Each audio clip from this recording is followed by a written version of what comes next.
Hello, everybody. Welcome to Talknow Radio, listener-supported radio where no topic is taboo.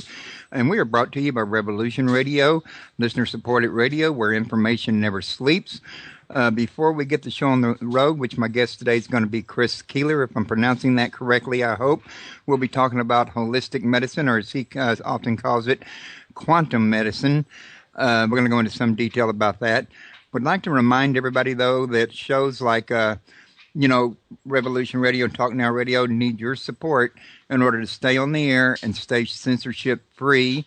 Nobody can, get the word out and still pay for the internet connection, etc., the servers and all that by themselves and hold down a full-time job. It's a full-time job just to keep these shows coming in. By the time you look for the guest, you vet the guest, you post the guest, you promote the guest, you interview the guest. It's a full-time job, and we're out here trying to get the truth out about topics that are not always allowed in mainstream media, and your help definitely does keep us going. So also, if y'all would like to call in during the show, the number here is 347-688-2902, or you can just ask your questions in the chat room as we go. So with that, without further ado, Chris, are you still with me? I'm still here, Royce. How are you doing today? I bet you thought I'd never shut up. That's okay. I've got my own show, too, so I know you got to get some things out and done before you can get into this show, so that's okay. So, you're over there at Pyramid One Radio, ain't you? Yes, correct. My show is called A Quantum View. And is what you do really more holistic healing, or is it quantum healing, or are they both the same thing? There is... Well, it all depends on how you want to categorize it. I am working with quantum energy, so it is more of a quantum healing perspective on things. I do work within the holistic range, and if you think holistically, you think more of supplements and herbs and that type of thing. So I work with certain minerals. I can do testing with minerals to see if your body needs them or wants them, and at the holistic level, so the physical holistic level, but the big thing is the quantum energy level. Okay. Now, a minute ago, I kind of had so many questions coming out that I didn't have a chance to remember my manners. I wanted to tell you I'm doing pretty good these days, and thank you for asking. And how are you doing? I'm doing absolutely perfect. Oh, that's good to hear. Yeah, after we talked the last time on your show, I went ahead and got me some biotic, or I think it's biotic silver, similar to colloidal silver, and that seems to have helped me a little bit, quite somewhat. And I'm happy to say, Chris, that I'm now out of the hospital 2 weeks as of yesterday, which is a record for me since Halloween, when I've been in and out on a, twice a week basis, it seems like. Well, it seems like things are on the move for you, so that's just a good thing now, isn't it? Thumbs up on this end.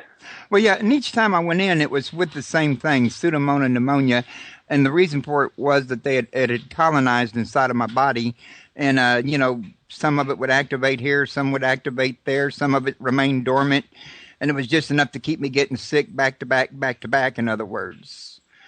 About the time one got taken care of, another one would activate. So, kind of the way it goes, and there's certain things going on within your body, and we can get into that later in the show, that are trying to keep you at that low level, trying to keep you at a state where you can't be productive for humanity, that you can't be who you're supposed to be, that you can't go forward. It's a very big distraction what's happening within your health that keeps us all bedridden and keeps us all attached to the pharmaceutical end of things, if you know what I mean. Right. And I'll be honest with you, because I know there's a lot of people out there, many of them fundamentalists, that would never touch any kind of a holistic or health food center stuff, apothecary, anything other than the doctors at the hospital or prayer for healing, because everything else is just snake oil or demonic or, what have you. But I got to tell you, there comes a point in everybody's life, if they get to a point that they're, got an illness that's critical, that's fatal, whether it's long-term fatal or short-term. In other words, you could die in 6 weeks or you could die in 5 years. You don't know which. The doctors have already told you they can't do anything to cure you. They can only slow it down or treat the symptoms, make you more comfortable, that you become a little more open-minded when your life's on the line. You're starting to, feel your mortality to other things. You know what I'm saying? Yeah, generally, with the work that I do, this is what I do for a living. I do quantum healing, 10 hours a day, 5 days a week. People call in to my office from all over the world. We do it on Skype and the telephone, and I work with their health problem. And 9 times out of 10, it is somebody who's gone through the entire allopathic health experience and have got 0 results or 0 answers. And that's, yes, you're absolutely right. That's when people start looking at the alternatives. And, things are starting to turn around a little bit. Well, people will now first go to the alternatives instead of the allopathic and try to get the answers. But ultimately, yes, people they get desperate, let's say, and then they start to reach out to all of the other things that are available. Yeah, that's the thing I was noticing about this is it seems like you have to get desperate, and then it's like you're taking a chance, but then for you it's not as much of a chance as it was last month before you heard. That's right. But that just, I think, kind of goes to show how, different things can get a bad rep, that sometimes it's deserved and sometimes it's not deserved. There's so much propaganda out in the world today that I mean, it's in politics, it's in religion, it's in business. It's really hard to tell what is a good thing to go with and what isn't a good thing. Well, you have to look at, let's call it conspiracy. Yes. Conspiracy theorists abound. You look on the internet and everything is a conspiracy. And, the governments rely on that so that the truth will not come out. So if the truth did come out about something, you would still think it's conspiracy now, wouldn't you? Because there's so much of it. So now it's very hard to really discern what is truth and what is conspiracy. And I do have a way around that. It's something called thinking with your heart. Thinking heart-mind instead of mind-heart. Thinking mind-heart means you're trying to think logically about something, trying to figure it out on a scientific level or a level of that you can understand that exists within our 3D reality. When you think with your heart or feel with your heart, is something right? Does it that means does it resonate with you? So if you hear something on the radio, like this conversation you and I are going to have for the next couple hours, if it resonates with you that, this is something that I need to research or something to look at, that tells me that the frequencies are harmonizing with your body and it is resonating. So that is with anything. And I'll use the example when my wife and I, we had our first child, we had a son, and the topic came up about circumcision. So, of course, my wife says, well, he should be like Daddy. And I says, well, why does he need to be like Daddy? And she says, well, because he's going to see you and say, how come I have this and he doesn't?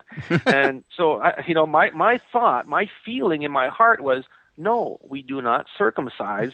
Just because I am doesn't mean that he has to be. And it felt very strong in my heart that we shouldn't do it. So that's the decision we made. I mean, you have to make one decision or another, okay? That's what society tells us. So when you make that right decision, it feels good in your heart, it's the right decision. Well, I got to ask you, Chris, exactly what was it that kind of got you involved in, let's say quantum healing?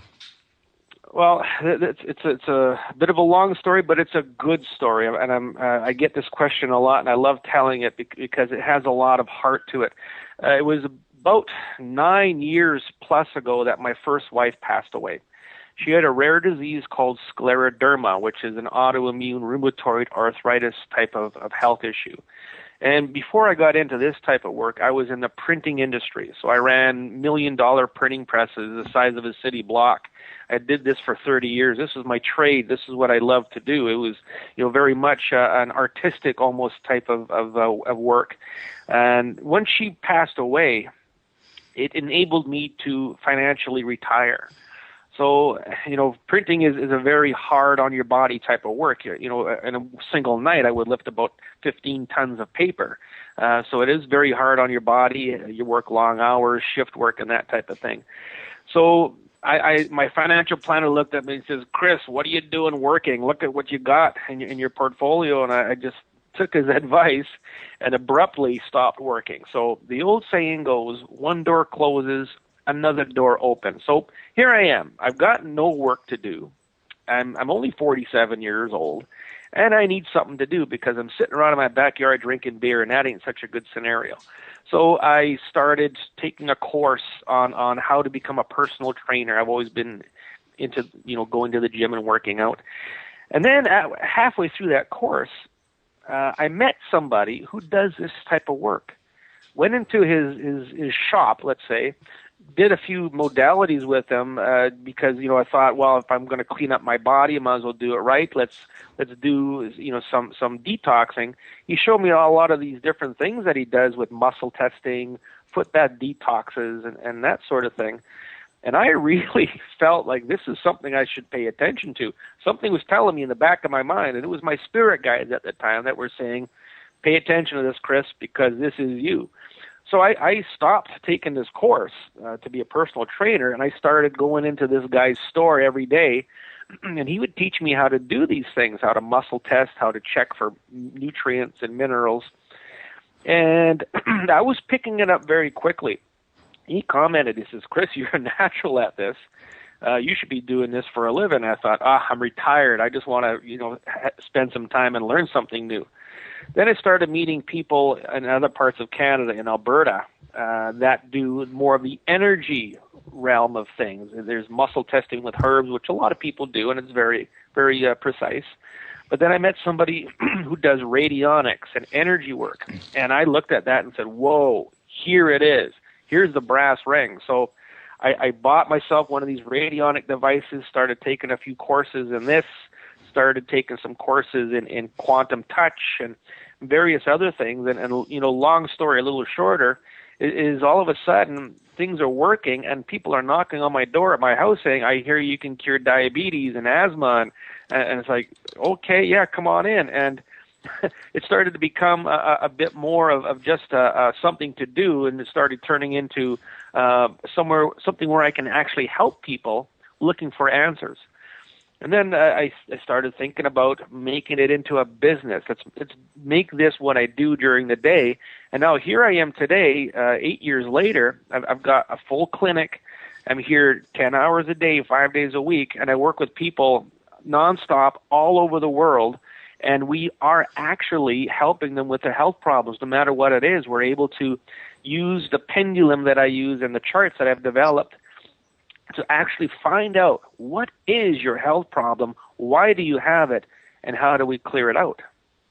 So you have a big office that you pay rent on, and a professional facility. People come into there, and you're pretty well established where you're at. In other words. That's correctly it. This is my alter ego. This is my day self, where I'm doing the healing work. And of course, when I go home, I've got my wife and kids, and that I put that hat off and I put on my dad hat, and then every day I come back into the office and put on my healer's hat, and things work out that way. So you decided you'd rather do this than retire. You know what? You retire. What do you do? Especially at my age. I'm only 52 now, and you're just a youngin'. I'm just a youngin' in a big way. I saw it as an opportunity to start my life all over again. Now, we all make mistakes in life. We do things that we're not proud of, and we make decisions, with our jobs or with where we want to go as far as a routine. And I saw an opportunity, number one, to do a different type of work. Okay, well, we're going to call it work, but it's not really work.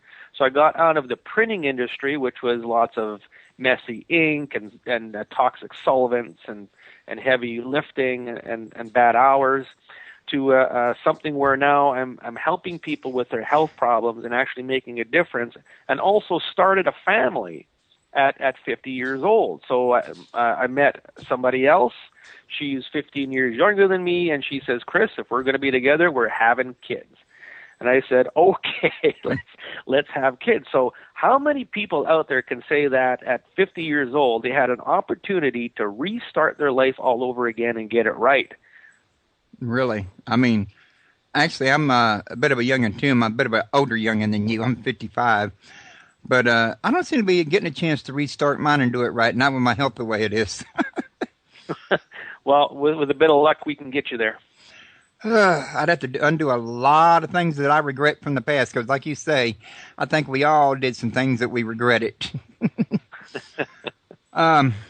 So why don't you give me an idea of what some of the, well, me and the listener, but before you do, because I'll forget, get interested in talking, I'll forget if I don't ask you now while I'm thinking about it, to give everybody your website. Absolutely. My website is chriskehler.net, and it's spelled ChrisKehler.net. Don't look at chriskehler.com. That's some kind of Yahoo. I don't know what he's doing. He's another Chris Kahler. But chriskehler.net, and it's got basically everything that you need to know about what I'm doing. Now, when you get on my website, if you push the YouTube button on my front page, it'll take you to my YouTube channel where there's probably 200 different videos, and I do lots of little 3-4 minute videos of updates and different philosophies. Also, all of my radio interviews, I've done probably a good 100, 125 radio interviews. They are all also on there, and you can listen at different things and get some varying philosophies about quantum healing. Okay. Now, real quick, give us an idea exactly what all you do. We know that there's quantum and holistic healing, but I'm looking for something, say, a little more descriptive. Okay, well, let's start from the beginning. So you have a health problem, whether it's asthma, arthritis, depression, emotional issues, mental issues, no matter what it is, and you consciously need to deal with this. And you've had it with the health system, you've tried different supplements and signing up under this multi-level marketing thing, and nothing seems to be working. So you come across my web page or my YouTube channel, and you say, let's give this guy a try. So what you do is you make the appointment, and I call you when the appointment comes up, and you're going to give me the symptoms of what you're going through. So asthma, let's say 5 people have asthma. You can have it for 5 different reasons. Everybody is different. You have to treat everybody as separate. You can't treat the disease, you treat the person. So you're going to give me the symptoms and a bit of a history on it. And then what I'm going to start doing is taking my pendulum and start asking questions of it. And it's going to give me the answers at a 99% accuracy rate, exactly what it is. So your asthma could be a bacterial infection and fungus. It could be parasite, could be heavy metals, could be a lot of different things, and there's also going to be some energetic spiritual component, and generally that's some type of alien that is within your body or some kind of spell, witchcraft, or black magic. Now, when I find these answers with my pendulum, what I do is I use something called sacred geometry, which is pyramids and rings with different shapes within them. And this geometry, what it does is it acts as a amplifier and antenna for quantum energy, or God energy, if you will, or 0-point energy, whatever you want to refer to it as. I like to look at it as the law of attraction, where you ask it of something of it, and it brings it to you. So when I take this pyramid and I hold it over the phone and I give the instruction of whatever it is I find, I tell the pyramid to remove the frequency of whatever it is I find, and at the quantum level, which is instantly, the problem is gone. So quite often, if you're having a lot of problem breathing, I remove whatever the stressor is, the problem is in your lungs, and right away you feel better. So that is kind of where we go with it, and sometimes it takes a little bit longer to find the problem, depending how chronic it is or what needs to be released at that given time within a session. But quite often I do see a lot of differences within 2-3 sessions. Most problems can be dealt with. And these are like what, permanent cures? It is for the most part, permanent, unless there's something that is continuously coming back into your body. Let's say you're drinking poison every day. Well, we can get rid of it one day, but if you drink poison the next day, you're still going to have it. So if it is something that can be taken away and it doesn't come back in, then yes, it for all intents and purposes, it is permanent. Kind of like drinking beer. You can Exactly. you can go to the bathroom and let it out, deposit it. But if you're going to drink another, you're going to have more. I love that analogy. It came to my mind while I was listening to you, and I don't know, something compelled me to say it live on the air. But yeah, I kind of get where you're coming from with that. So have you had any success with anything like, say, cancer? Oh, my goodness. Well, you see, cancer is one of the tricky things. Generally, people are going to come to me when they're in stage 4 cancer and everything has failed. By that time, your body is so deteriorated that it may be very hard to catch up before it takes over, okay? But the answer is yes, I have had success with cancers, with tumors. And what with cancer? Now, cancer is the scariest word in the world. As soon as when people start working with you, the first thought that comes through their mind is, "Are you going to tell me I have cancer?" Well, if you understand what cancer is, then it's not that difficult to really take care of. So, for the most part, cancers are molds and funguses within the body. And then your body reacts in a way that the cells start to mutate and create more of these fungal molds types of cells. The cells integrate the mold, fungus, and your body cells, and it creates this mush of cancer cells. So if you can understand what it is and then use the energy to remove whatever is in there, then it can go away. There's a lot of other things with cancer involved, such as making sure your body is alkalized at a 7.2 pH. There's a lot of things involved. Diet is very important. And quite often, any kind of chronic severe health problem has a very big spiritual, energetic overtone on it. And generally, different types of spells, witchcraft, black magic, voodoo are very, very big. They are very big components, and I'm able to move those out just by saying the words, and they move out. So cancers have been successful for people who haven't been too far gone yet. Lots of things. The main things that people go through, shingles is a very big one. Herpes zoster shingles can be dealt with very easily with this. Any kind of heart problem, doesn't matter what it is. If you have a heart issue, I'm able to find out what it is. Generally, it's a parasite, a heavy metal, calcium buildup. Just by making the intent through the tools to dissolve and remove the calcium or whatever it is, all of a sudden you can breathe better, and the next day you have a lot more energy. So basically, anything is possible. Now, I'll tell you quickly about a case I'm working on of a fellow in Scotland who's a quadriplegic. Okay, he's paralyzed from the neck down, and we've probably done a good 10, 15 sessions on him, and I've worked with him this morning. For me, it was morning. For him, it was afternoon, and he said to me, "Chris, I stood up today for the first time in 20 years." Wow. Yeah, I cried. I hope you put a testimonial on your website for you. Well, it's coming. As soon as we've got an issue where he can now get up and walk a little bit, we are going to be doing a lot more than just a testimonial, let me tell you. I would imagine so, or I hope so. You ought to have him on your show. Oh, yes. Now, you was talking about cancer a minute ago. When I first started off over here at Revolution Radio, one of my guests amongst the first of them was a man named Carl O'Helvey that has a website called You Can Beat Lung Cancer. He's an RN who was diagnosed with cancer some 30-odd years ago that took his knowledge in medicine and combined it with apothecary, I guess you'd say, herbs and roots and, a different kind of diet sort of thing. And he actually did cure his cancer, and it hasn't been back in 30 years. So, we do know that despite what doctors tell you, chemo is not the only route. And the one thing that me and Carl discussed right here on Revolution Radio was the fact being that for people that are not comfortable with alternative healing methods don't necessarily have to give up their hospital or their doctor that they do have confidence in. They could do both at the same time.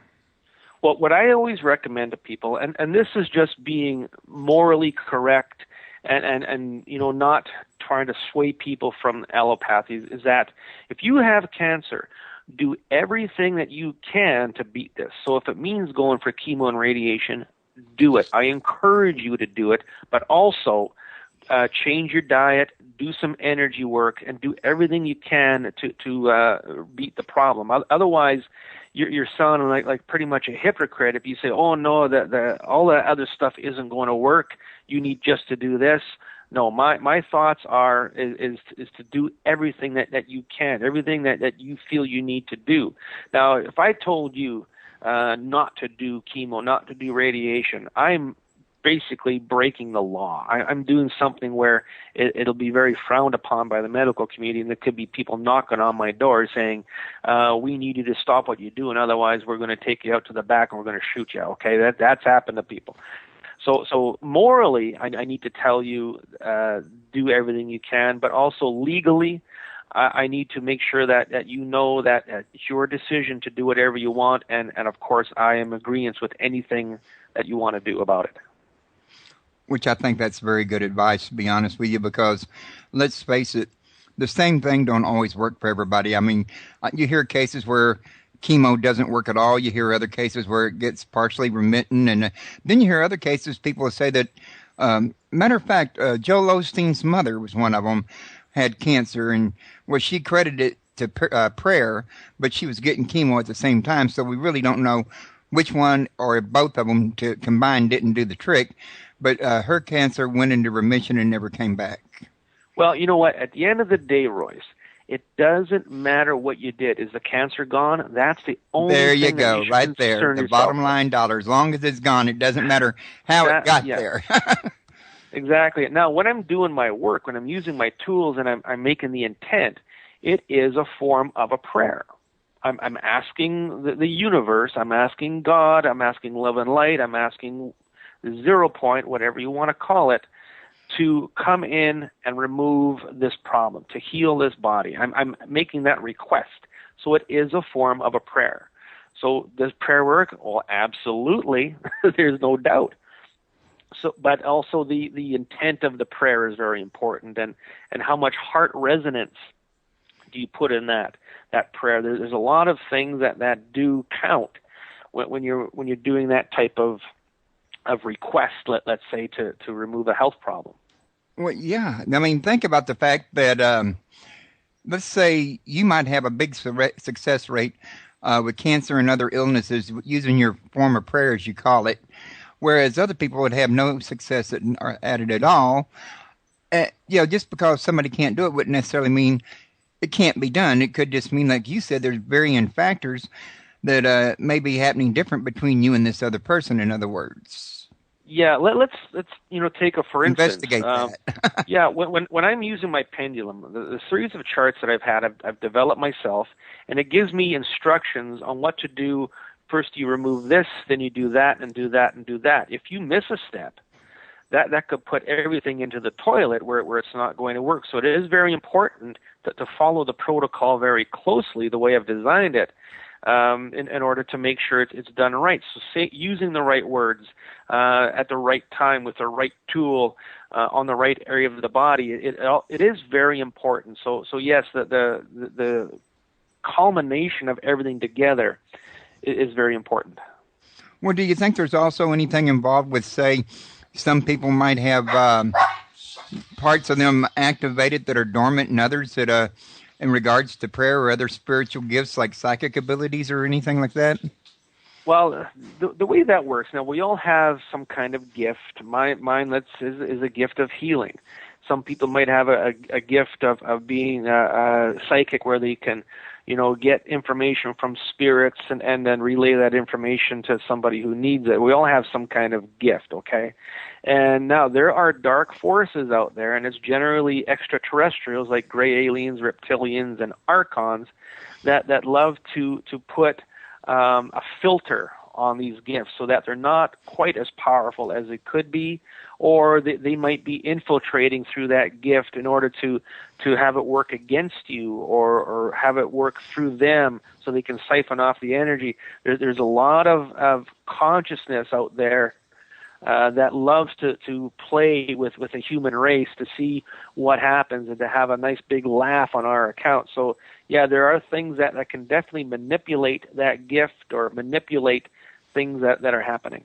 Well, Chris, be honest with you, I think you covered one of the big reasons I was looking at right there when you said to the fact gifts. I mean, you hear some people get live on the radio and say, everybody's a psychic, but yet everybody's not reading everybody's thoughts or telling the future or anything like that. And some of them will credit to the fact that the ability is just dormant, which in some cases I'm sure that could be it. But I think a lot of it is not everybody's gifted with a psychic or a healing ability. Like you say, even the Bible tells us, not that I believe the Bible's infallible or anything, but it does say that different people are given diverse gifts. In other words, Apostle Paul teaches on that. I'm not sure how that works, but if it was a gift, then you wouldn't expect everybody to be able to do it. Well, that's exactly it, and we all have. Now, let's take the energy world, for instance, okay? So there's a company or a guy in Alberta, Canada, and the company's called Crystalline Incorporated. And this is the guy who builds my tools, and I buy them off of him. I don't make these myself. And his gift is to be able to clear negative energies out of the earth grid, okay? So he's not a healer, but he heals the earth. He works in a different capacity. He has a different job. Just like you got a big office building, there's one person who's specified in programming computers. There's one person specified in maintenance computers. Everybody has their own special job. Same thing on this planet. We all have specific jobs for specific purposes that we're supposed to be carrying out. Like some people are great tarmen and others are not. Some people are doctors exactly. while others are lawyers. Exactly. Same thing in the spiritual healing realm or the universal realm. That everybody has a specific duty. And it could be that maybe while we're in between lifetimes, we choose specific duties. We can choose them. They can be chosen for us. There's a lot of now. You look at past lifetimes, which is one thing I do work within to clear out.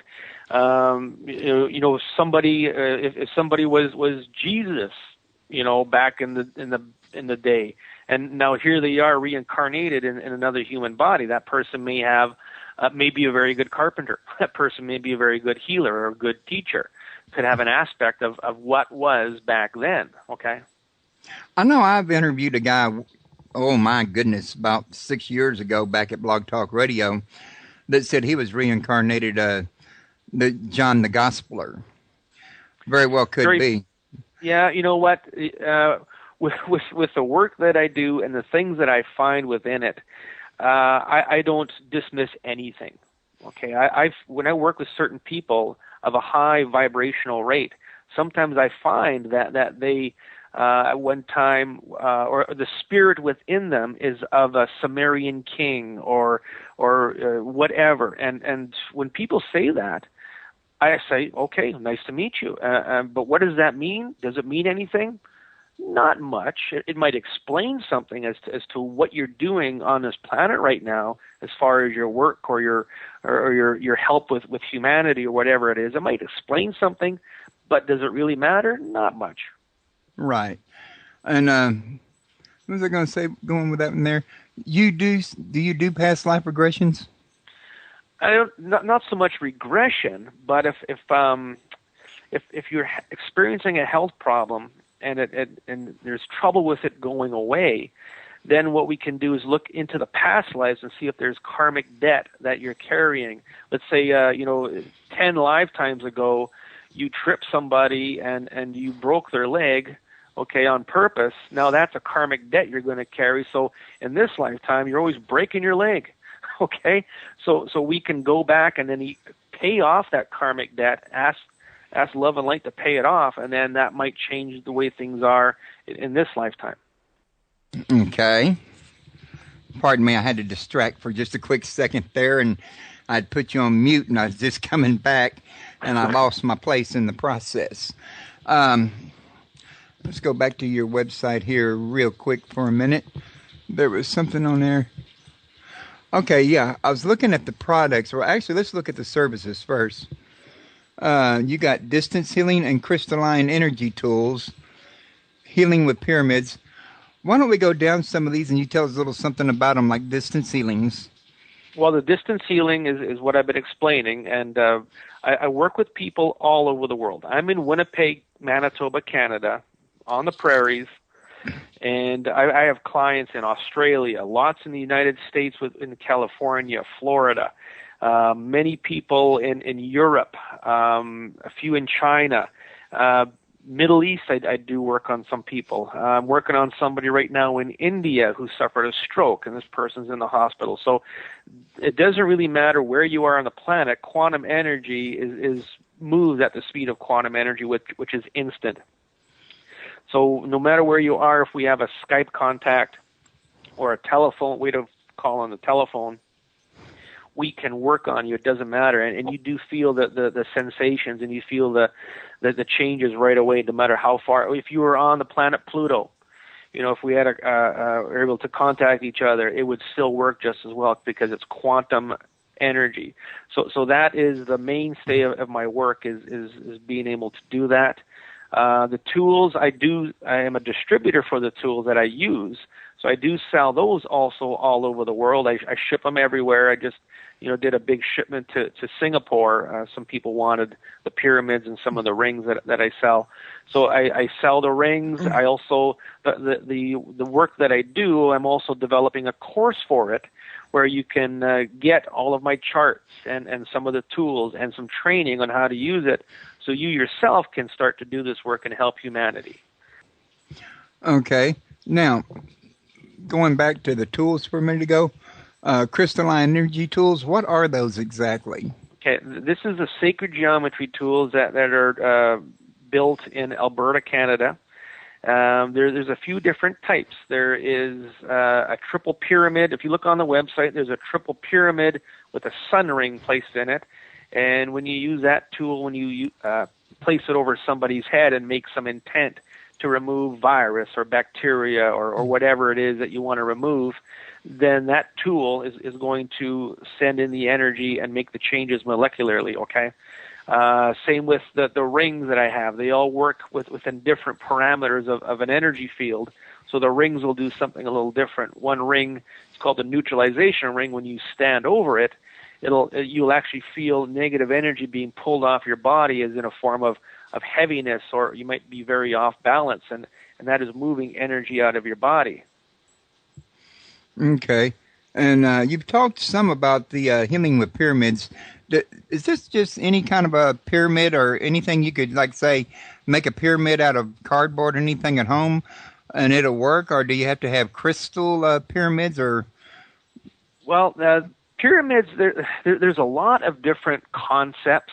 There's a lot of different materials that are used. The materials that we use raw steel, and it's coated with pure platinum and pure gold.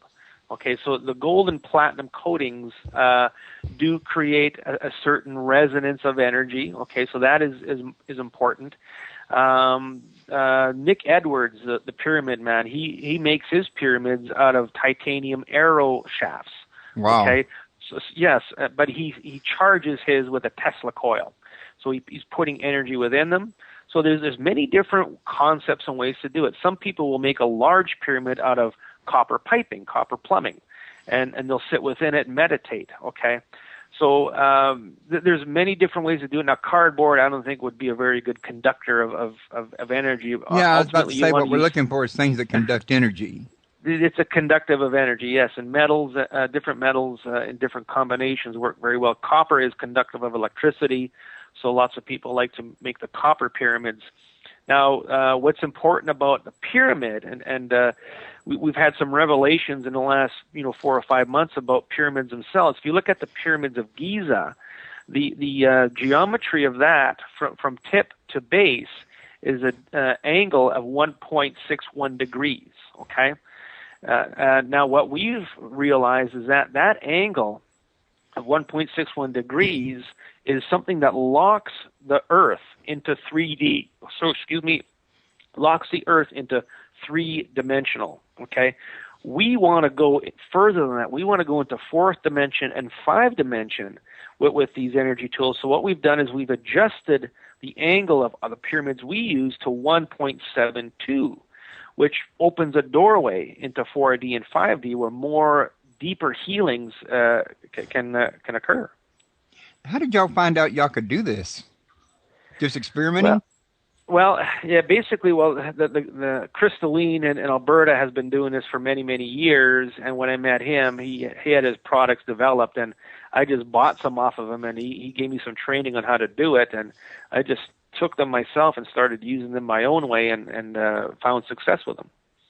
Well, I'm glad you did. It's good too. for everybody, but you know, a lot of people, they just don't have that kind of initiative, you know what I'm saying, to experiment, in other words. Well, you know, it does, for me, you know, I think back to when I started, this was something that I've been set out to do since I was born, okay, and I can relate everything back to when I was a young kid about going to church and hating it and different things. So I look back now and realize this is what I've meant to do.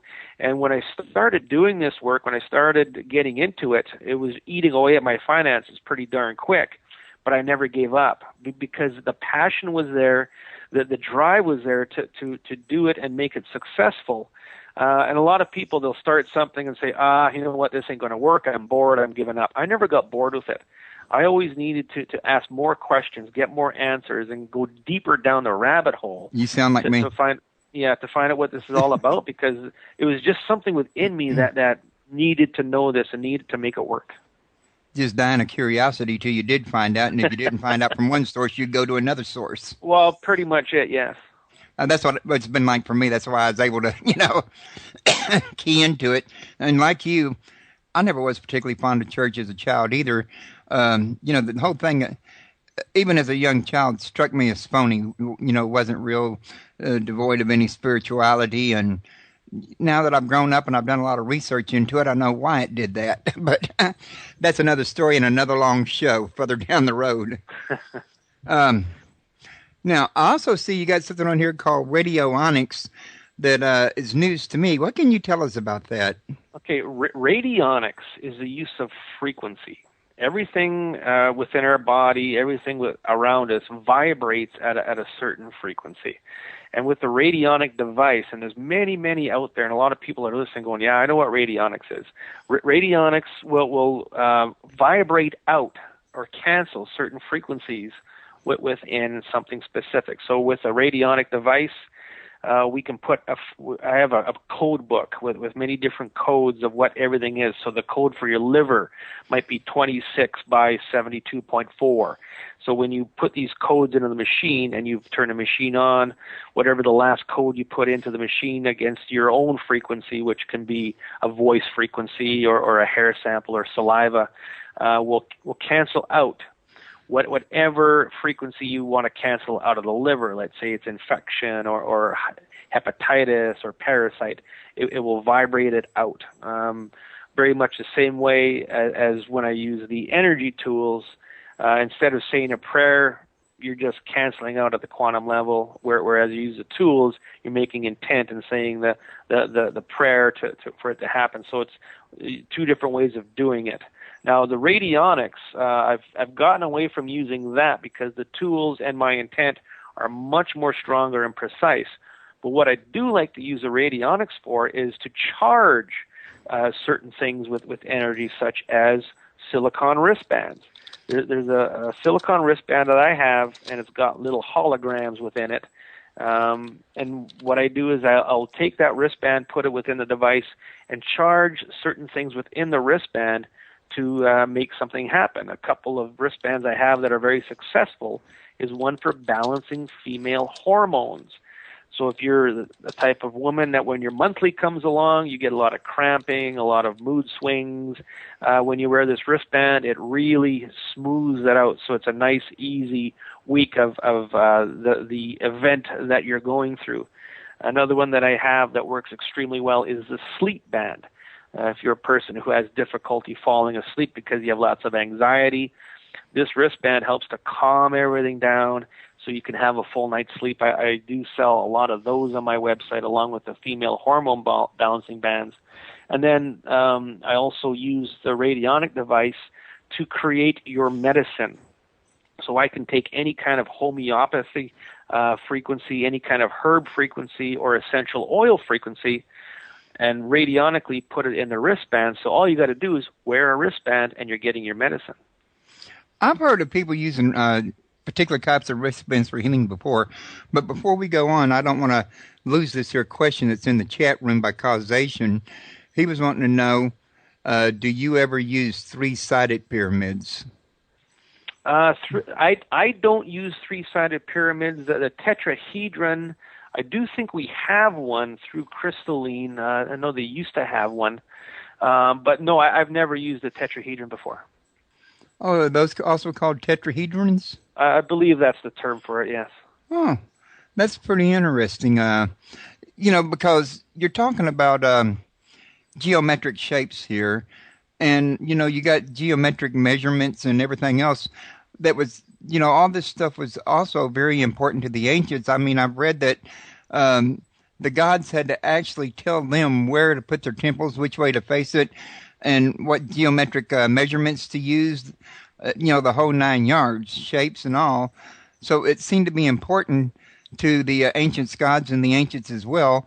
And I think it probably has something to do with quantum mechanics. There is geometry is everywhere. There's the Parliament building in Winnipeg is a prime example. It is actually set up as a Masonic temple with all the geometry within it. All the rooms are a specific size. So the 3333 is a very big number. A certain amount of steps that go up to the next level. So it's full of geometry. And what the geometry will do is it will create, in some instances, a vortex of energy to open. It'll cause different things at the quantum level to come in and activate. So when you use the different geometries, different numbers, musical notes are very big when you're working with sacred geometry. If you add a musical note to a piece of sacred geometry tool, it changes its vibration and it'll do something different within your body. So yes, sacred geometry is very, very big everywhere, and you can. If you know what to look for, you can go and look at certain buildings and say, oh, look, there's geometry, circle, square, triangle, rectangle, all very big, basic components of energy tools. There's one tool I have. It's called a Vesica Pisces. I'm holding it right now. It looks like two pyramids, butt to butt, and then there's wires that go around it. It almost looks like a football. But if you really look at it, you can see the 3 different types of geometry within it, and all put together creates a higher form of energy. Yeah, this all makes sense here when you begin to realize that all of creation, might near it, as far as I know or I've been taught, is actually made from vibration and atoms. 100%, yes. So therefore, if you want to, manipulate that anything at the quantum level, it would need shapes of specific, positions, sizes. Just changing where you put holes in a flute, for example, would change the sound of it. Changing the shape of a horn could change the sound of a horn when you blow it. You got to remember, when things have a different size or different shape, it changes the vibration and changes the sound and everything that goes with it, in other words.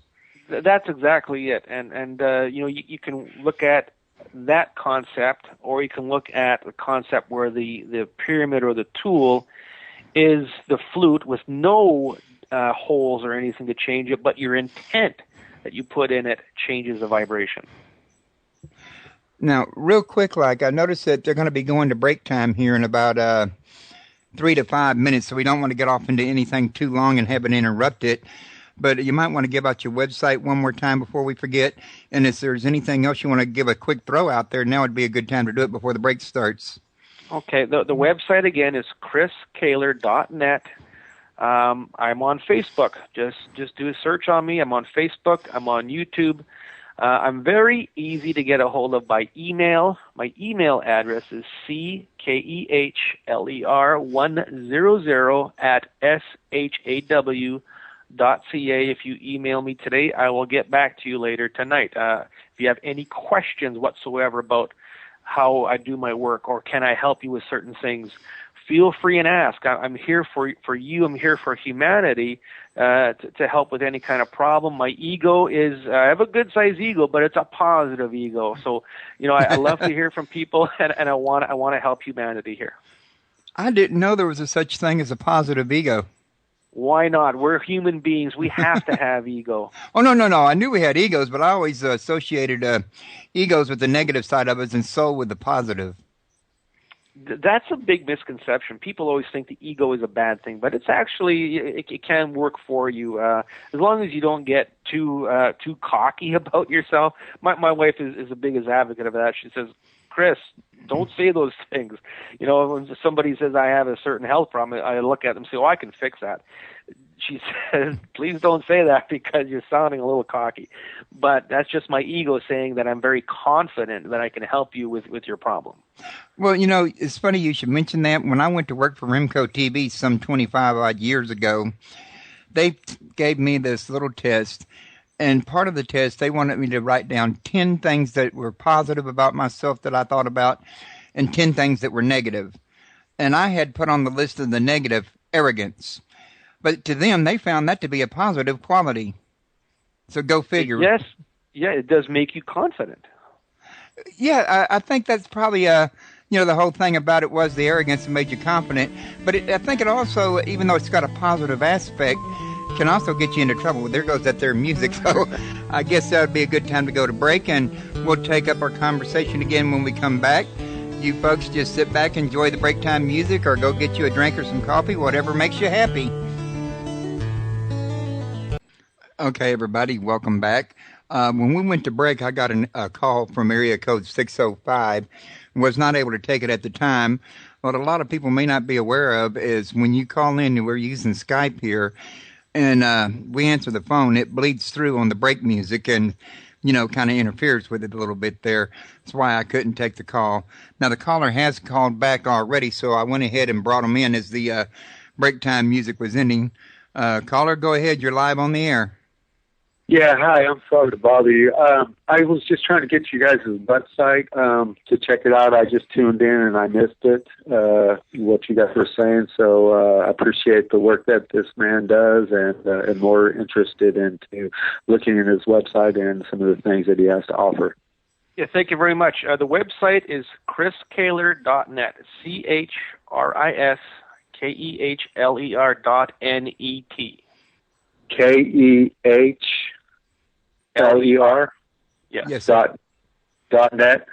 Correct. All right, chriskehler.net. All right, cool. I appreciate it. Thanks, guys, and keep up the work. Good work. Love your show. Thanks for calling, and I hope to keep you coming back to my show in the future. Always. All right, brother. You. Take it. Peace. Okay. Yeah. Well, that's always nice to hear.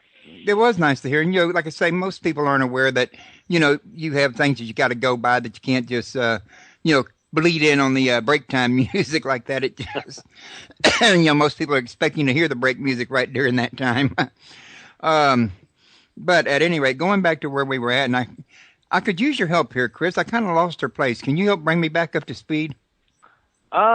We were talking about the tools. We were talking about sacred geometry and how it affects everybody in different ways and how it's all over the place. Yeah, actually, I remember that now because I remember that I had read something about that, and we were talking about how the size, the shape, the location, the position of the thing is pointing, all these things can change the way vibration moves, in other words, thus affecting the end product. And it can be done from a microscopic level right on up to the full size. Some people like to use the term microcosm and macrocosm, but I keep forgetting which is for the smaller, which is for the bigger. Well, micro is smaller. Now, if you were to look at a cell within your body under a scanning electron microscope, there is geometry to it. Okay, so it all starts there. So there's geometry in everything from the smallest level to the biggest level. You look at the galaxy and the universe. If you were to take a very big look at it, overview, you would see geometry. You would see shapes. Well, more that we talk about it, and by the way, thanks for saying what you just did, because it just gave me an easier way to remember. Micro is smaller, microscope to look at something small. I should have remembered that a long time ago. But I was going to say the realization that came to me when you was just talking just now was very simple, that without geometry, we would have a totally entire, lot more boring creation.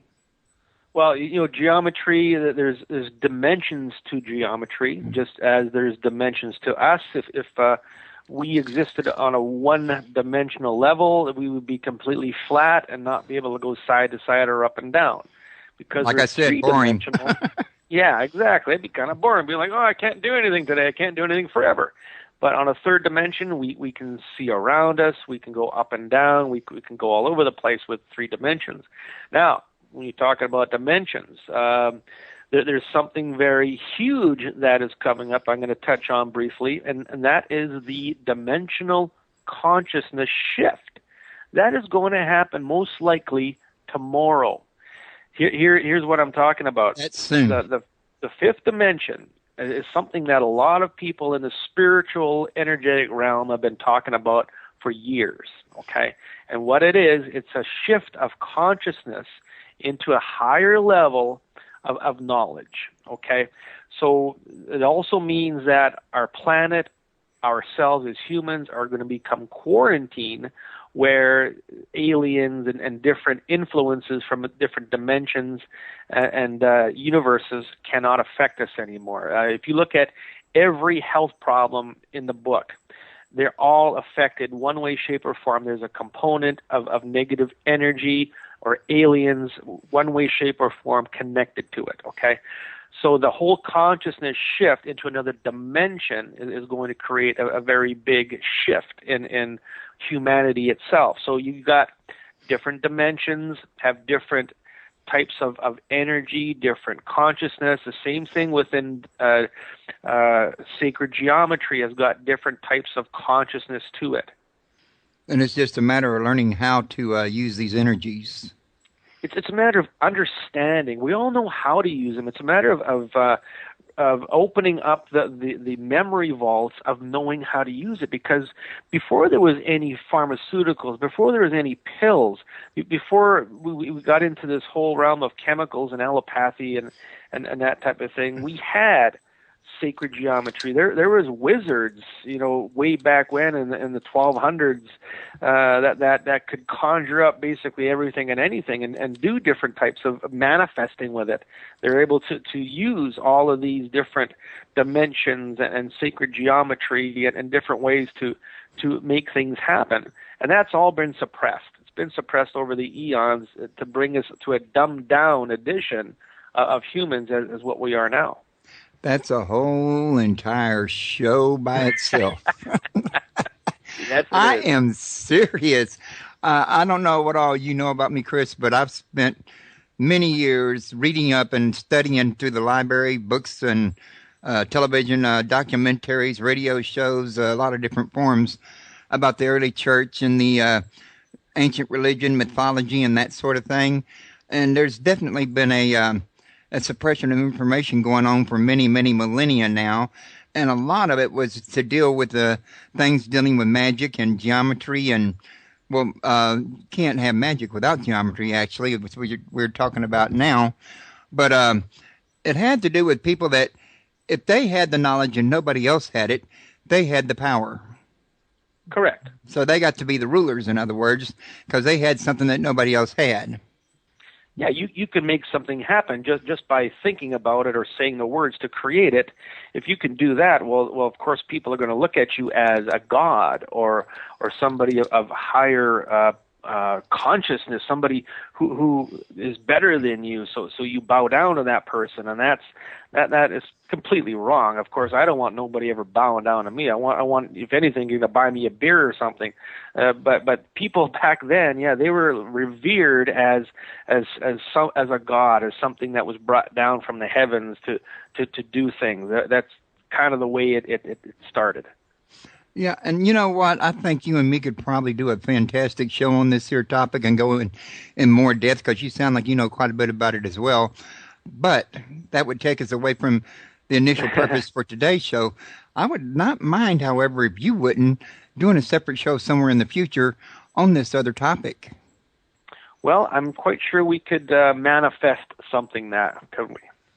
I would certainly hope so. But for right now, let's go ahead and get back to what you got because this is what I really promised you, and I kind of like to, take care of you the way I'm supposed to, in other words. So we're getting back to the healing things. Again, let me go back to your website because what I'm trying to do is get all the listeners kind of familiar with the different things that you offer here on your website so they have a better understanding of it when they contact you. So you got also foot bath detox. What can you tell us about that? Yeah, within my clinic in Winnipeg, if you live in Winnipeg or somewhere close to it and it doesn't take you a long time to drive and see me, I offer foot bath detoxes, which you put your feet in a bucket of water. We put a mechanism within the water to conduct certain levels of electricity, to put negative ions and positive ions in your body to release toxins at the cellular level, and the toxins get pulled out through the pores of your feet. This is how I got started in this whole business is by starting with the foot bath detoxes, and they do work very, very well. If you're somebody who's trying to detox your body for a maintenance, or you're trying to quit smoking, this will pull a lot of the gunk out of your body that is clogging up the cells. Well, does it ever shock anybody?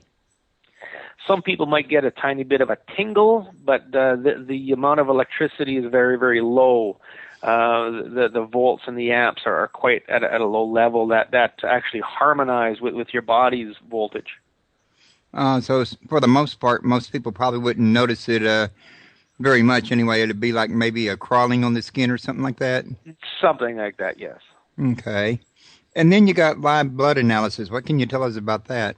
Yeah, the live blood analysis is another method I like to use, again, if you're in my office, as a complement to the dowsing and the quantum healing that I do. So, for instance, if I'm using my pendulum, it says that there are parasites in your blood. Well, why don't we just take a drop of blood out of your finger, put it under the microscope, and we can see in real time, is there parasites within your blood? And 99% of the time, yes, we can see certain parasites that are swimming around within your blood. And that's a good way to confirm that there is something going on at that level. Now, there's a lot of people, especially in Winnipeg, that aren't into the whole, let's call it hocus pocus of the quantum energy realm. And in that case, they can just come on in and we'll just do a live blood analysis and we'll see some possible problems. And you can see if there's any kind of urinary issues by the way certain cells look. You can see if there's uric acid crystals that might be causing sore joints or sore muscles. You can see the parasites. You can see how healthy the blood is. And quite often, a good way to tell if your health is getting better is to do an analysis and then change your diet, add some supplements, and then a month later you come back and look at the blood again. You can see if things are changing. So it is a very good, tangible way of seeing how your body is progressing health-wise, and it's also a good, tangible way to see, is there something in your blood that shouldn't be there? So you actually do draw people's blood? It's not so much drawing blood. It's just like taking a drop of blood to do a diabetes sugar test. Kind of like a little prick. It'll pick on the finger, yes. Okay, now, having said this, what we're establishing here then is this isn't just spiritual study or hocus pocus like some people might say. There's actually, at least some of it, a scientific basis done in a scientific way. Well, yes. Now, ultimately, there's a lot of people who in the energy industry, we're going to call it an industry because it is turning into that do Reiki, that do EFT, that do tapping, and there's a lot of different modalities, and that's all they do. Okay, so they're just moving the energy at whatever level, and they're counting on spirit, let's say, to go in and do what needs to be done as far as moving the energy goes. What I do is I like to incorporate the whole quantum aspect of things along with the scientific end of things. So I do lots of research on how the body works, as far as using calcium for muscle contraction, that there's ion pumps within the muscle cells that need to work properly, and they get clogged up. That causes spasm. That how the brain works. I worked very much within that, different aspects of how the certain parts of the brain do different things. So I'm doing lots of research on that level, and I'm also doing lots of research on the spiritual level, and I'm combining the two, and it creates a very, very much bigger, broader, brighter picture of what is going on within your body on a health level. Okay. Do you also do consciousness work? Absolutely. There's lots of things that I do within the consciousness, and there, again, negative entities and energies can be within your consciousness to shift things around, to make you think negatively or to think in a certain way all the time, things that might draw you all the time to watching negative things on the internet or having negative thoughts towards certain types of people or anything like that is a consciousness issue that works at the soul level. I do lots of work within the soul, and the soul is something that is very misunderstood as an aspect about us. So let's go take this for example. If you suffer a severe concussion, or any kind of concussion for that matter, and after that concussion you've got negative thoughts, you feel depressed, you feel anxiety. What that is, when you take a big whack to the head, your soul is located in the hippocampus of your brain, okay? And that hippocampus, when it gets rattled, it will cause a disconnect between you and your soul. It'll cause a disconnect between your soul and the well of souls, or the parietal occipital lobe in the back of your head. So when these things are disconnected, it creates all of these feelings of spaciness, as if, whoa, I'm not here, but I'm here. I don't know where I am. It'll create depression. It'll create all these different things. So when you work at the spiritual level to connect them all, you just make the intent to connect them, and they will connect. All of a sudden, a person feels a whole lot better. So by taking the physical condition of a concussion, removing the bruise out of the brain, and doing anything else that needs to be done with the brain as far as nutrients or any kind of cleanup, and then reconnecting the spiritual level, combining the two, all of a sudden the person feels a lot better. Okay. I know that you're talking about people that watch, negative things. I mean, like my wife would be a good example. She'll sit there and watch Walker, Texas Ranger, or other shows of violence, and then get upset behind the violence, in other words. It's an unusual thing to watch, but I know she's not the only person in the world. And I think you're kind of giving us a little insight on what makes a person do something like that, even though it makes absolutely no sense whatsoever. Well, you know what? That is an interesting question. It's got a very deep answer.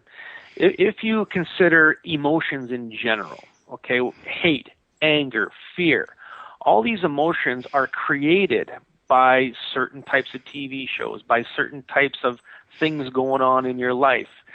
And these emotions, what they do is they create an environment for aliens to come in and use that emotion as food, okay?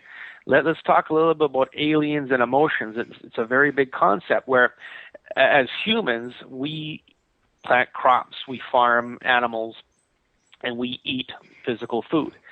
Aliens, for that matter, they eat energy. And what energy do they like? They like the emotions of fear, anxiety, anger, hate.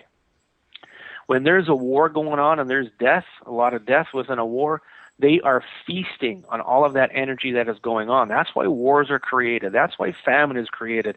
That's why turmoil is created. That's why terrorism is created. It's all done through the intent of these aliens that come in, and they make it all happen. We all have an alien within inside our bodies. It's generally a gray alien and a reptilian alien, and they manipulate us. They cause us to do certain things. And one of the things that I do is I remove these aliens from people's bodies, and immediately they feel different. Something changes, something shifts within them. And that alien is there to stop us from our focus of going through ascension or doing better for ourselves.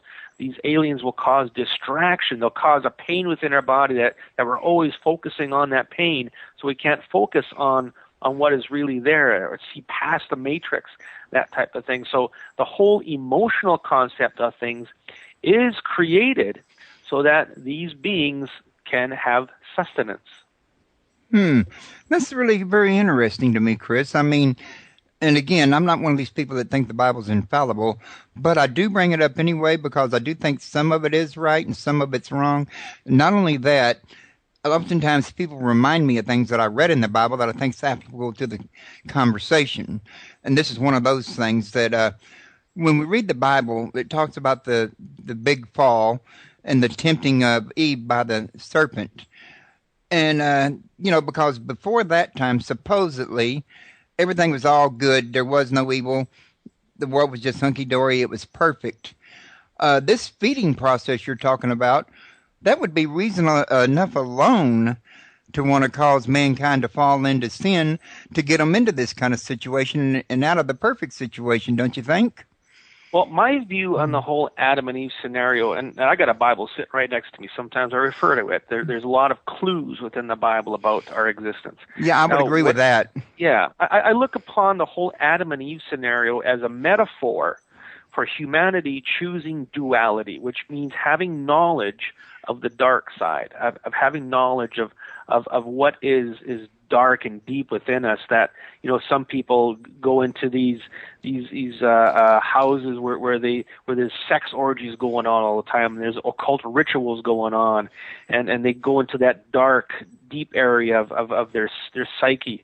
So the metaphor of Adam and Eve eating the apple means, okay, humanity has chosen duality, to have knowledge of all this, and now the end times, let's call them, is the end times of duality. So now things are going to start to process into an area of just love and light, where everything is good. There's no evil, and if there is, it's not to do with you. It's something else going on. Okay, so that's where I like to use as an example of the whole thing of duality and the good and bad that goes on within humanity.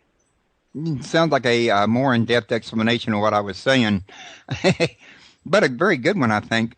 And, for me, because I've thought of it as an allegory myself, but it was more specifically more of a choosing of flesh and blood, or the five senses, DNA, and embedding into the material world, which, of course, brought you into duality. It's just a path to, in other words. Yeah, that's another good way to put it. There's a lot of different scenarios that you can try and think of logically, and of course, that's, as humans, that's what we do. We try and put logic to it. But I like what you said too. Well, again, there's a lot of, I'm sure you're well aware too, controversy about the story of Adam and Eve when it comes to, was it allegory, was it not allegory, was the 6 days of creation allegory or not allegory, and nobody can tend to agree on it. And I don't know about you, but I'm pretty sure you would agree with this here, that neither one of us is one to say for sure, since we weren't there, which one is correct, which one's incorrect. We can share what we think is most likely, but each individual has to make their own decision. And you're absolutely right. I mean, one day we might know, but it's going to be too late by then. And what it all is, let's look at it this way, as something to think about as to why we are who we are. Well, yeah, and it also helps to me, at least in my to my point of view, to help make sense of things, because the present understanding we have, it doesn't seem to add up. It falls short, in my opinion. Yeah, there's lessons within all of this. There's lessons for us to know, to learn, to use, to better ourselves, to get through a situation. We can all look at and try to understand things a little bit as to help us to get through something going on. So there's many different ways. You take the Bible, there's a lot of different ways to use it. Some people like to line their birdcage with it, and that's fine. But some people like to use it as a reference tool. Some people run their lives around it, okay? But it doesn't matter. Whatever you want to use it for, you have free will. You're a human being. You can do whatever you want. But I think it's more as something to give you a thought, something to maybe learn a lesson, maybe something to learn about exactly who you are and why you're this person. And maybe to understand what makes people around you the way they are. Yes. Now, I think I really gave you a good 10-plate or blueprint of everything that you have to kind of fill in the rest of the gaps yourself. Sort of like that anyway. But what I'm noticing by talking to you is that you have a rather extensive knowledge in ancient aliens and UFOs and modern-day extraterrestrials, as well as, from what I can tell, mythology. Did this interest, was it a kind of like an offshoot of your quantum healing studies and your holistic healing studies, or was this something you did privately, or, rather separately would be a better word, because you were interested in it? Well, the way things have come to me, of course, I had no interest in all this, but when I was, before I was doing this work, when you're a printer, it's printing, beer, and pizza. Okay, that's your life. So I come from this background of having a party every weekend and going out and getting loaded and having a good old time, and none of this stuff really interests me. Know about or care about. Yeah. So when you're working in this depth of the healing realm, you have to know about all of the stuff that we can't see, hear, feel, or smell. So the alien world is a very big aspect of what is happening. So when I'm using my pendulum, I look at it as going into meditation, where the pendulum will spell things out on a letter chart. So I channel the ancient Sumerians. That they are extremely knowledgeable in all this stuff, and they are teaching me. Every day is another class. So when I'm asking questions with my pendulum, they will spell it out in a sentence on my letter chart, and it just brings me that much closer to the whole reality of what the whole alien species contribute to our health problems. Now, the guy who makes my tools in Alberta, Canada, he is very instrumental in battling the ETs, the extraterrestrials. So he gives me some knowledge up front, and I can take that knowledge and use it towards working with somebody. So it is something that is very much needed when you're going to be working with healing. Now, another thing I work alongside of or work with is the God realm. All of the Greek gods, Egyptian gods, Aztecs, Mayans, Norse, they're all involved with this also, with the extraterrestrials, also Lucifer and other fallen angels. They're all kind of working together here to keep this world at a certain level of energy so it can't go into ascension, so that they can keep having their fun and to have food, energy food for them to eat. Now, that's something that I find interesting. I mean, for me, I'd always kind of thought that perhaps the fallen angels and the ancient gods were one and the same, and that perhaps demons and some of your more evil aliens like greys or reptilians were one and the same, more likely reptilians than anything else. Some of that I'm still not exactly clear on, but you're kind of indicating that each one is its own separate entity, if I understand you correctly? That's the way I've been working with it. Now you're absolutely right. They could be one and the same, and they're wearing masks of the Greys might be wearing masks of the gods, trying to distract people like me from finding them. Now, you got to understand that all this dark side, the ETs and all of these other beings, they know about people like me. They know about healers, and they know that we're out to get them. So they set up all these distractions and roadblocks and veils and different things to keep us from finding them. Yesterday, as a matter of fact, I found the very big way of taking down their veils, taking down their walls, so we can actually see them. Because if you can't see them, if you can't find them psychically, you can't get rid of them. You have to be able to be face to face with them in order for them to leave. And once you just tell them to leave, they have to leave. Universal law says they have to leave. So what I found within all our bodies is something called the smoke and mirrors of Weeru. And what that is just something that they've set up in order for us to not be able to see them. So once you intend to remove that out of somebody, all of a sudden you can find all of these little critters, I call them, within a person's body. So if you have a lung problem and it doesn't go away, you remove that block, that smoke and mirrors of Weeru, and all of a sudden you find with your pendulum or psychically, however you work, you find that there is a gray alien in the lungs. Then you move out the gray alien, and then you see the infection. Then you move out the infection, and instantaneously, the person's lung problem goes away. Well, is there anything you could do that causes lung regeneration for like scarred up lungs and, destroyed alveoli sacs and stuff like that? Oh, absolutely. Anything that you can intend, and if your body's ready to take it, you can do it. So if there is scarring within the lungs from an infection or damage, all I do is make the intent for the scar tissue to dissolve, and it does almost immediately. Then if there's we need to do repair work, we use certain types of energies in order to repair. So there's lots of thought energy, or it is a form of geometry also that you can intend into the body. Now the biggest one I'm using lately is we all know about a tuning fork. You hit it on the table and it vibrates, and you can tune a piano with it. And there's a lot of people who take that tuning fork, let's say 428 hertz, where you put it on a sore elbow, and the pain will go away. It'll open a meridian. It'll do something. Now, what if God of Love and Light had a tuning fork? That tuning fork would be pretty darn powerful, wouldn't you think? I think it'd be pretty darn big.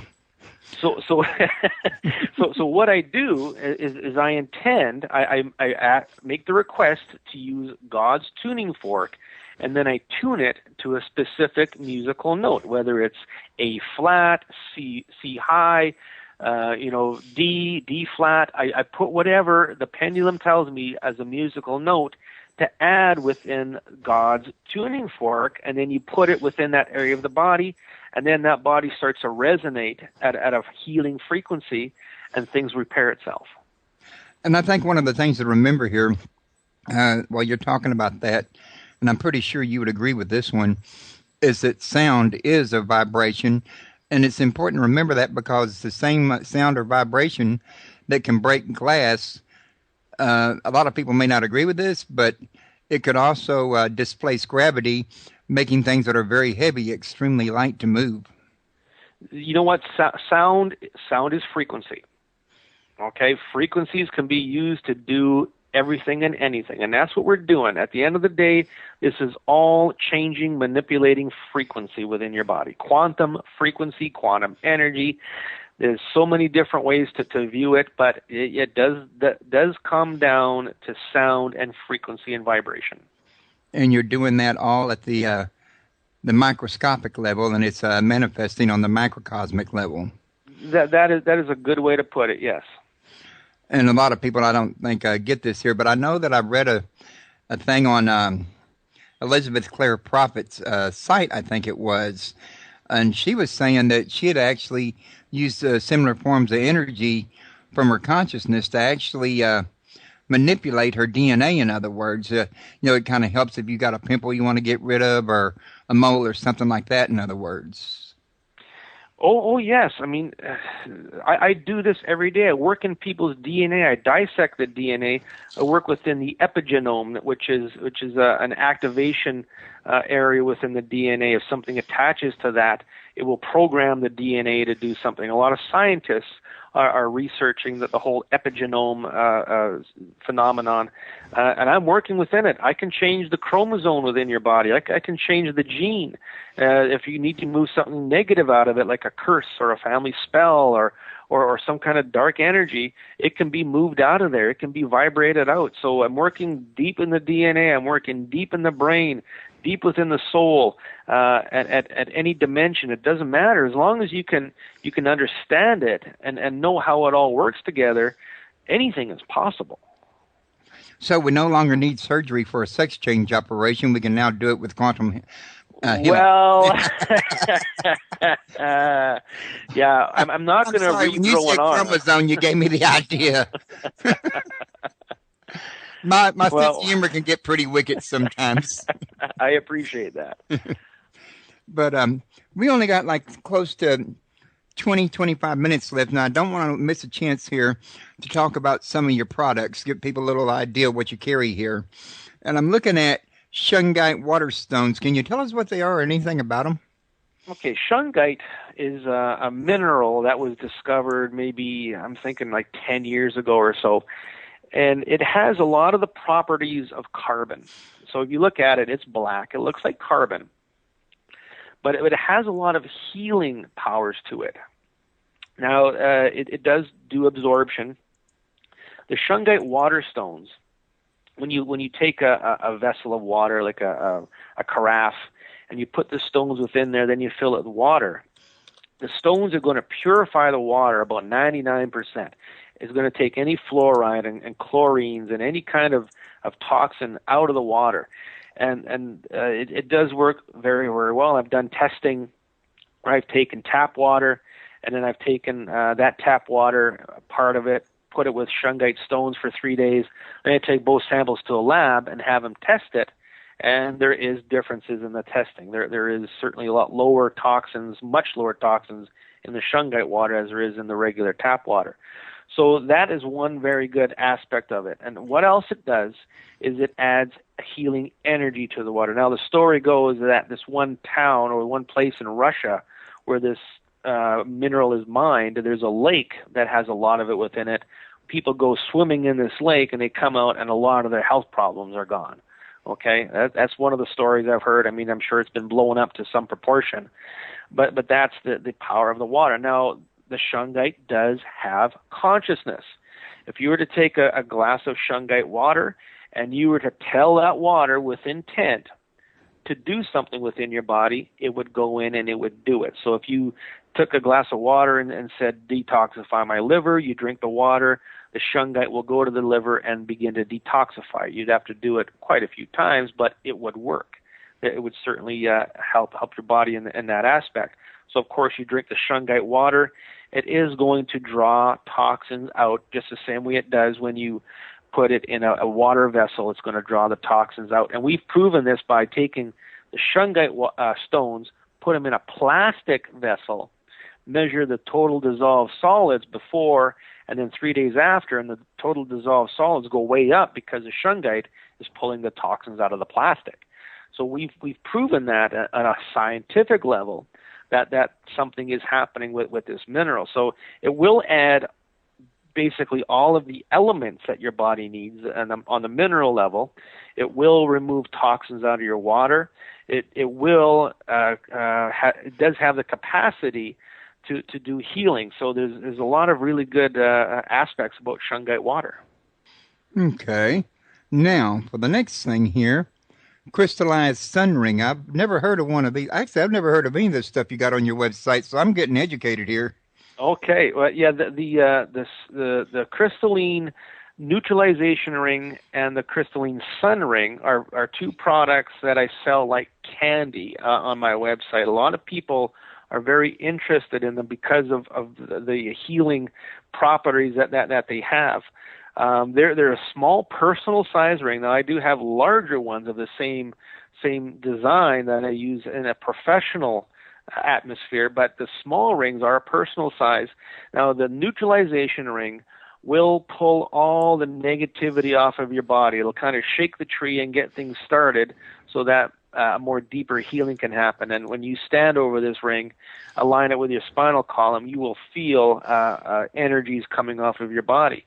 Now, when you do that, it kind of prepares your body to do deeper healing. You can also use it to clear your food. If you take it with you, you go to a restaurant, and the chef that night is stirring the soup backwards in a counterclockwise motion, or he's in a bad mood and he's putting his negative energy within there. There's a lot of people who are sensitive to energies who can sense a negative aspect within food or something. You put your food on top of that ring, and it'll take all the negativity off of it. Same with if you put it in your bath water, it'll do that. It will anything at all you can think of, it will pull the negativity off of. Now, a nice aspect about the neutralization ring If you're somebody who works with crystals, and there's lots of people who do, certain crystals have certain vibrations, they do certain things, but when that crystal absorbs some negative energies, they don't work quite as well anymore. You put a crystal within that neutralization ring, now you got a brand new crystal again. Most people will put their crystals in sea salt overnight or underneath a full moon overnight to clear them. But the sun ring does it at a very deep level, and it completely clears that crystal, so they're working 100%. It does make a difference. If you're a person who does dowsing with a pendulum, and you find that your answers aren't very accurate, or that it's kind of hard to get a good answer, if you put your pendulum in that ring and then use it, you will find that it's a lot easier to use your pendulum. Now, the sun ring is a broadcaster of energy. So the neutralization ring, the tines or the spikes within it point inwards. The sun ring, the spikes point outwards, which call it it's a broadcaster. So what you can do with the sun ring works very well is if you're taking a supplement, let's say you're taking vitamin C for detoxing heavy metals, you put vitamin C within the sun ring, and then you take your two index fingers, put your two index fingers in the sun ring. Now your body is going to absorb the energy of the vitamin C through the ring, and now when you take that vitamin C, it's going to absorb at a much higher level. So people like to use it in that way, and also just by standing on it, it's going to take the energy of the sun, not the heat of the sun, but the energy of the sun, and radiate those energies through you to do healing. And with this sun ring, you can also give it intent. If you lay it on your chest and say, soothe my heart or activate my heart chakra, the consciousness of that ring will go in and do it. Now, one of the more popular things people like to do with this is you take the sun ring, put it on a mirror, and then you take a picture of yourself that when you were younger and healthy and happy. You put that picture within the sun ring on top of the mirror. Now that energy is going to broadcast out to you because it's your picture through quantum entanglement. And it's going to start to restructure the molecules within your body at the quantum level to when you were young, healthy, and happy. Okay. That's what we all want to do, is recover our youth. I know I wouldn't mind it at all. I wouldn't mind being back to where I was when I was 20. Now, also, I see you got a triple pyramid with sun ring, and that sounds like it'd be a pretty good-sized ring, wouldn't it? Well, it's the same size sun ring that we sell separately. What I do is I take the triple pyramid, and why a triple pyramid is that if you were to look at the base of it, you would see a sacred geometry of the Merkaba, okay, which is our ascension vehicle. So that, by making a triple, it creates a higher level of energy within a pyramid. Instead of just using a single pyramid, we use the triple pyramid. It just raises it up that much more and works so much better. Then when you incorporate a sun ring within it, I just use silver wire to wire it in. It ramps it up to a specific degree that it just works in at different levels of the body at different ways. So it'll do two different things at once. And a lot of people like to take this triple pyramid and hang it over their bed. It'll help you sleep a little better at night. And it's proven that if something sits under a pyramid long enough, it doesn't age as fast. It'll start to rebuild the molecules and put negative ions within that reduces aging. So it'll make you feel a little better, give you a bit more restful sleep, a bit more energy during the day. Now, when you take that pyramid and you start adding intent to it, as I do within my work, you hold it over somebody's head, and if that person has a headache, so you remove the headache, then it'll go in and do it, and the person's headache will go away. So you can put intent into it. You can just use it to hang over your bed. You can do a lot of different things with it, but it's got so many uses. It's an incredible amount of uses, and the tools aren't very expensive at all. If you see on the website, they're not thousands of dollars. A set of small rings is only going to cost you $105, and that's delivery included. The triple pyramid is only $213. That's with a sun ring in it. A lot of other tools at the same caliber will go for a couple $1,000s.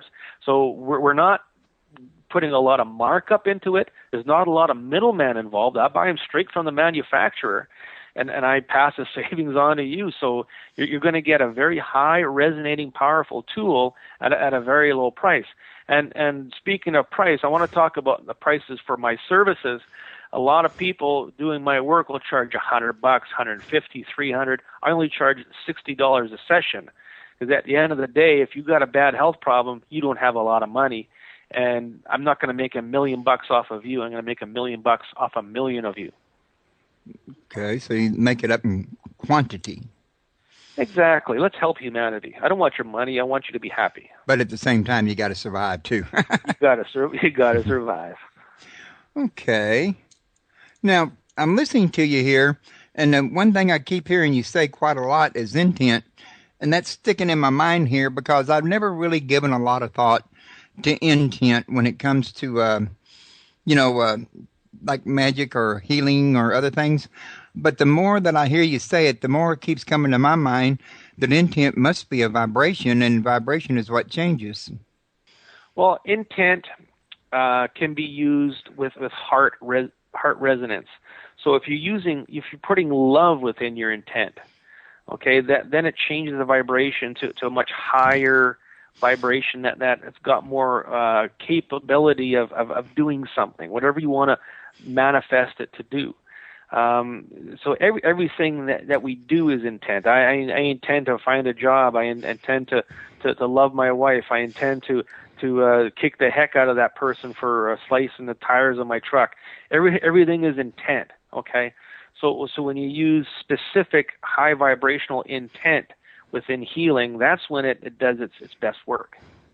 Of course, the sleepwalkers intend to walk in their sleep. Or they don't, but it happens anyway. I just had to add that one in there. Just seemed like a good time. But, okay, also I'm seeing here you got a single pyramid, 7-inch. What's this for? Well, the single pyramid is just a smaller version of the triple. It's a cheaper one. So some people just want a single. You can buy a single. If you want a triple, you can buy a triple. We're giving you just a little option. bit more of a variety to choose from. Okay, now I'm also looking at a crystalline beamer with a shungite, and it looks a lot like a telescope. What can you tell me about it? Well, the beamer is a wand-type instrument. There's a lot of crystal wands, like a quartz crystal. You can be used as a wand that you point at something and put intent through it to charge or to do whatever. So we've developed the beamer wand, which within inside contains 4 of the noble gases: xenon, krypton, helium, and argon. Okay, and when these gases are combined with intent, it shoots out a very narrow beam of energy. And you can actually feel the energy on your hand. If you pass the beamer across your hand without touching it, you can feel a little bit of coolness, a little bit of energy coming out. So it's the same thing. It's a point-and-shoot device. It's if you have a specific pain in a certain area, you just again give it intent, and it'll go in at a certain level, and it'll create that intent within the body. You can also use it to charge wristbands or crystals or whatever you want. So it's just another tool to use in your repertoire. So you could kind of call it the zapper if you wanted to. Yeah, you could call it a zapper. Yeah, there's a lot of different aspects to it. But everybody's different. When they buy these tools, and I sell them all on my website. Lots of people buy them. And I always hear different stories from different people on how they used it, which is very interesting because everybody will use this tool in a different way. Whatever way you feel is resonant with what you want to accomplish is how you use it. There's no direction. So we'll give you some ideas on how to start using it. But as far as directions, it's whatever your consciousness tells you to do with it. Okay.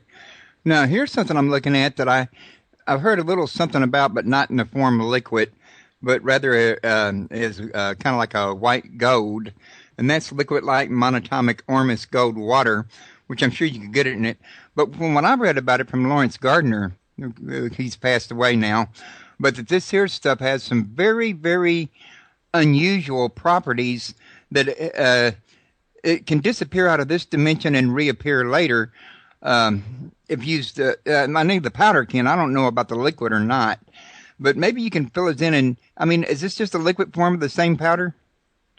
This is it's not the monatomic Ormus gold that you think of as a powder form. Okay, this is a gold liquid supplement. It's ionic, so it means it's single atom, which makes it monatomic. Okay. What I do is I have a supplier where I get all my liquid minerals from, and I am able to get gold. So I take the gold and I charge it with specific energies that the monatomic gold that from a powder has. So what I'm doing is I'm doing the lazy man's way of making monatomic Ormus gold water. Is I'm just infusing the energy into it. And by doing that, you can change, you can adjust that energy to whatever facilitates the Schumann resonance of the planet. Let's say if the Schumann resonance changes, you can adjust the water to harmonize with it so that your body can now better harmonize with the earth. You can harmonize it with anything that you see fit that humanity is going to enjoy. Most people who drink this water, they do maybe a tablespoon a day, and they experience a much more clarity. Their aura feels bigger, like it's been energized, that they feel a bit more vitality. It is a very spiritual type of mineral. It is a very spiritual type of energy that goes into it, and it just enhances that whole pleasurable aspect of spirituality. Well, do you think maybe some of these products work better for some people than other, or maybe some people it don't work for at all, because some people are really actually expecting it to work while others have doubt that it's work? I mean, does a person's own faith or belief system have anything to do with the, how well it works? Well, there is definitely aspect to that, and the same thing goes with the work that I do. Okay, I'm not going to try and sell monatomic Ormus gold water to everyone because not everybody's going to want it. So I offer it, and if you want it, if you gravitate or resonate with it, you're going to come and get it. Okay, so if you're don't resonate with it or you don't believe in it, you're not going to buy it. Okay, but if you were to say, well, okay, let me try that, and you were to take some and go, hey, something feels different, then you know that there's something to it. I did a radio show called Charlotte View, and what they did is they got 3 men who were skeptical about energy healing, and they all had a specific health problem, and they brought them on the air, and I did energy clearing with them, and immediately their pain went away. They felt different, and they said, I'm a believer now. So we proved to them that there is something to it. So, anybody can try something. If it doesn't work, maybe, number one, you don't need it, so it's not going to do anything, or you're just so closed-minded that even if you do feel something, you're not going to say it's working because you don't want to admit it. Okay. Now, I'm showing that we've only got like close to 5 minutes left, and I haven't went through all the products on your site, and we still got like 2 or 3 more. I don't see how we can fill them in 5 minutes. But I usually at this point in time like to ask my guests if there's anything that they want to throw out on the table that I haven't already asked them. You know what? I think we've pretty much covered it all. But there's so many different aspects, so many different things that can be done with this type of work. And if you're a person you're listening to this show because, number one, you're tired of mainstream radio. That's why we all listen to internet radio, because there are things that you don't hear on mainstream. You're probably a little inquisitive as to what this is all about. If you were to go onto my YouTube channel and do a search on a video I have called Distance Healing, you will get an example of what the energy feels like when it's moving out of your body. I used a neutralization ring, and I explain a little bit about it, and I run the energy of the neutralization ring into the video, and because it's quantum energy, it stays in there forever. So you can get a feel for what it feels like. Okay? Now, if you have a headache, I also have a video on my YouTube channel called Instant Headache Cure. You watch this video, there's a 90% chance your headache will go away. Okay, everybody has a headache for a certain reason, but this might help your headache to go away. Then you can get some kind of realization, okay, so there's something to this. There's something real about it, because I had a headache and all of a sudden my headache's gone. So that is something that you can do yourself to research it a bit more. YouTube is a wonderful, wonderful tool to get these points across, because number one, it doesn't cost you anything. Number two is that people are searching for answers, and here's a good place to find a lot of alternative answers. Yeah, plus you get to actually see, the video on it. You get to see something that's different from just reading. You miss so much without the images, in other words. Yes, indeed. And, that's one of the things I like to read, and God knows I read probably more than anybody, especially for my show. But I really honestly often think I get so much more out of a video. A book, well, they could go into details like a dresser being against a wall that's got something on it or something in it, that it'll be there in a video, but you won't think about it in a video.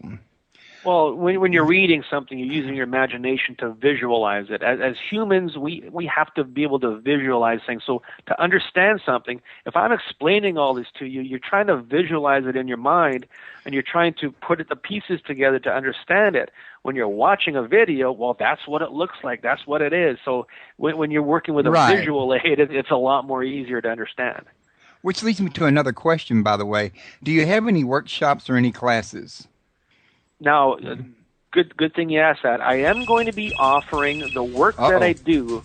Go ahead, hurry up. I'm going to be offering my charts and my tools as a course. So if you yourself are interested in becoming in the quantum healing realm, if you want to do this type of work, you can buy my course, you can buy my charts, and then of course with me you'll get some one-on-one consultation on how to use it, how to do it, and how to make it work for you.